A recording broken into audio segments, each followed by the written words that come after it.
Bonjour et bienvenue dans la série de podcasts de l'Observatoire du New Normal au travail.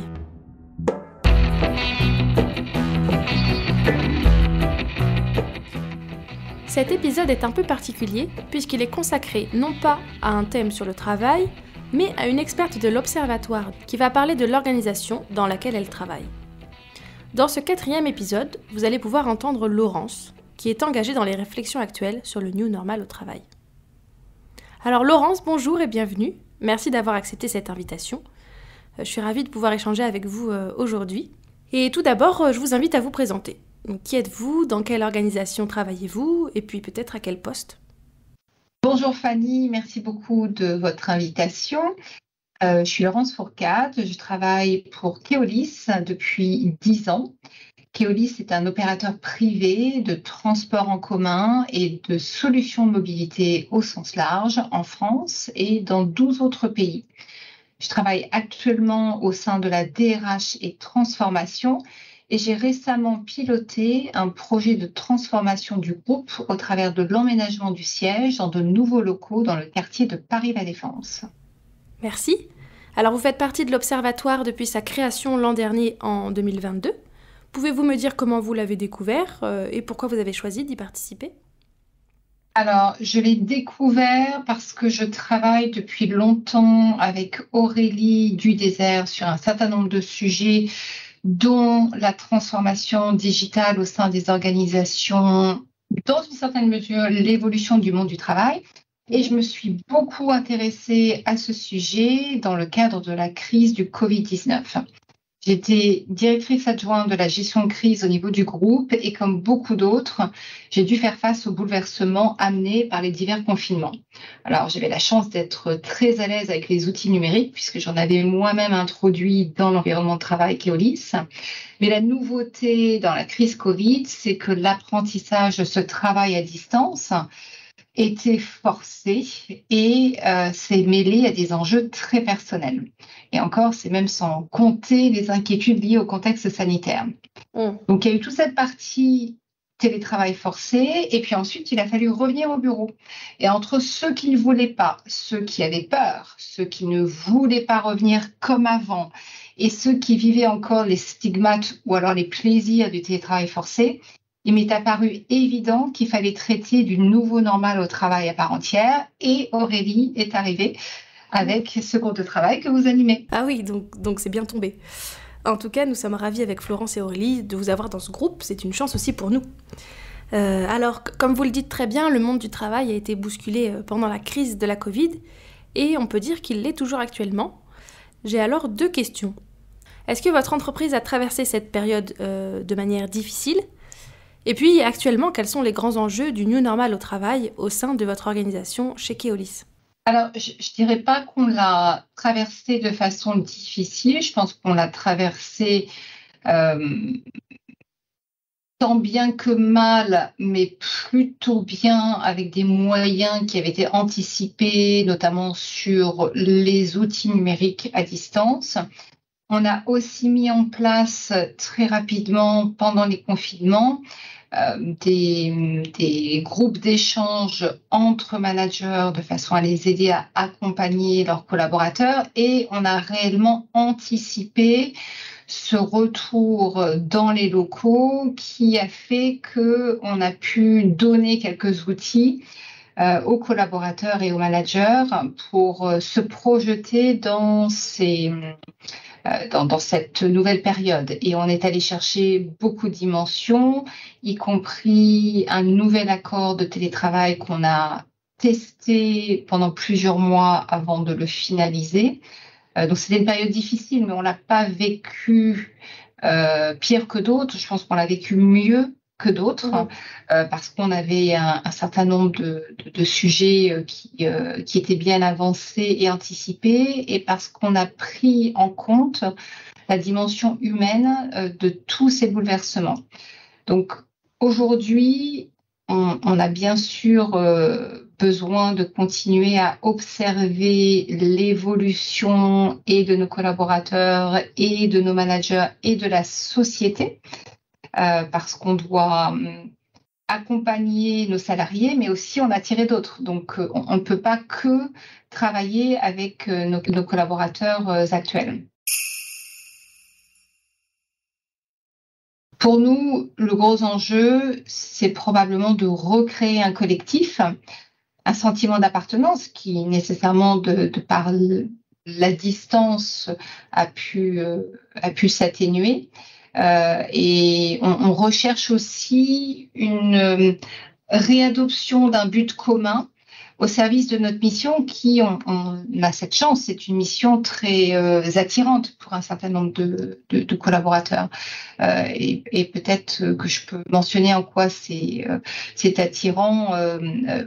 Sans être une entreprise à mission, on se considère chez Keolis comme ayant deux missions. Donc la première, c'est peut-être la plus historique, c'est d'amener le plus de citoyens possible à utiliser des solutions de transport collectives ou alors des modes doux de façon à minimiser l'impact de nos déplacements sur la pollution sur la planète. Mais on a également maintenant cette deuxième mission beaucoup plus concrète avec l'évolution des technologies, c'est d'accompagner nos clients, les autorités organisatrices de mobilité, dans leur transition énergétique de façon à ce que les solutions de transport qu'elles offrent soient le plus décarbonées possible. Et là, on a vraiment un changement de braquet dans notre rôle dans la société. Et c'est autour de ces deux missions principales qu'on cherche vraiment à rassembler de façon très dense nos collaborateurs. Et nous estimons que ça se fait dans un contexte de travail hybride et qu'on a besoin en fait de mixer et cette certaine liberté qu'on peut avoir en télétravail, mais qu'on doit la mener avec des temps de présence qui sont très forts, pendant lesquels on va vraiment trouver des moyens pour resserrer ce collectif et faire qu'il perdure au-delà de cette organisation du travail hybride. Donc ça, c'est pour les collaborateurs et les managers que nous avons aujourd'hui. Mais on a aussi cette perception qu'il faut faire face à de nouvelles attentes de la part des collaborateurs et des candidats qui ont à choisir leur futur employeur. Et pour ça, il faut mieux prendre en compte leurs aspirations, leur individualité, mais dans un cadre qui doit rester équitable pour tous. Donc, le nouveau normal au travail, c'est peut-être d'aligner les conditions de travail avec notre stratégie d'entreprise, selon les deux grandes missions que j'ai décrites tout à l'heure. Merci beaucoup, Laurence. C'était très intéressant. Alors, vous m'avez parlé du travail à distance. Quel impact peut avoir cette distance sur le collectif de travail et sur les salariés ? Je parle par exemple au niveau de la productivité ou de l'innovation. Est-ce que vous pouvez m'en dire un petit peu plus, s'il vous plaît ? Alors, il y a plusieurs types de productivité. Il y a la productivité en concentration, et ça fonctionne bien dans un cadre de télétravail, lorsque les conditions sont réunies à distance. Par contre, pour tout ce qui est idéation, innovation, résolution de problèmes également, il est intéressant de se retrouver en présentiel de façon à laisser plus de spontanéité aux idées et de permettre le fait de rebondir d'une idée sur l'autre et de ne pas être cadré par un écran, un outil numérique qui va donner des temps de parole, avoir des décalages et baisser cette capacité à innover ensemble. Donc ça, c'est sur la partie productivité, mais ensuite, le sentiment d'appartenance ne passe pas que par le professionnel. On sent également qu'on a besoin de partager des moments qui vont être autour de la personnalité des collaborateurs, qui vont se découvrir ou pas, des intérêts communs, ce qui va susciter des discussions et va parfois aussi leur permettre d'identifier des forces qui ne sont pas en lien direct avec le professionnel, mais qui peuvent être utile aussi dans l'atteinte de ces objectifs. Donc, clairement, le présentiel nous paraît absolument indispensable. J'ai une dernière question pour vous. Qu'est-ce que le New Normal au travail a changé dans vos missions au quotidien? Comment vous vivez ces transformations au travail? D'un point de vue professionnel, ce nouveau normal, ça me permet d'intégrer la dimension humaine et dans son évolution actuelle dans un cadre professionnel pour servir et l'entreprise et les individus. C'est vrai que quand on parlait de productivité auparavant, on parlait plus de productivité presque sonnante et trébuchante que de productivité collective. On avait peut-être moins conscience des différents personae de nos collaborateurs. Et en fait, en prenant en compte le collaborateur dans toute sa dimension, eh bien, on peut mieux prendre soin de lui ou d'elle, mais on peut aussi ramener beaucoup de talents complémentaires et peut-être aussi de motivation qui vont servir l'entreprise. Donc ça, c'est ma vision des choses, c'est d'avoir intégré plus d'humains, plus de diversité aussi, puisqu'on va prendre tous les humains dans ce monde du travail. Et c'est quelque chose qui me plaît beaucoup.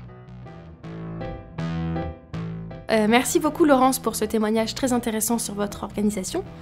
Cela nous permet de nous rendre compte de la manière dont les organisations comme la vôtre fonctionnent et puis trouvent des solutions. Voilà, merci beaucoup d'avoir témoigné en tant qu'expert. Je vous dis au revoir et puis à bientôt.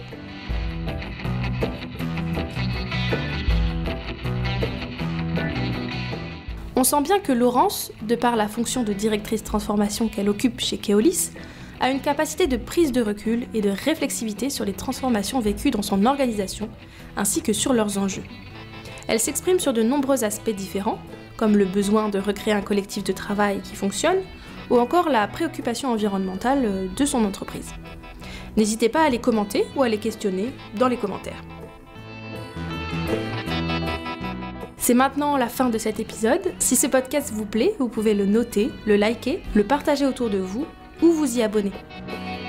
Retrouvez bientôt d'autres épisodes comme celui-ci qui laissent la parole à des expertes et des experts de l'Observatoire du New Normal au travail. Au revoir et à bientôt.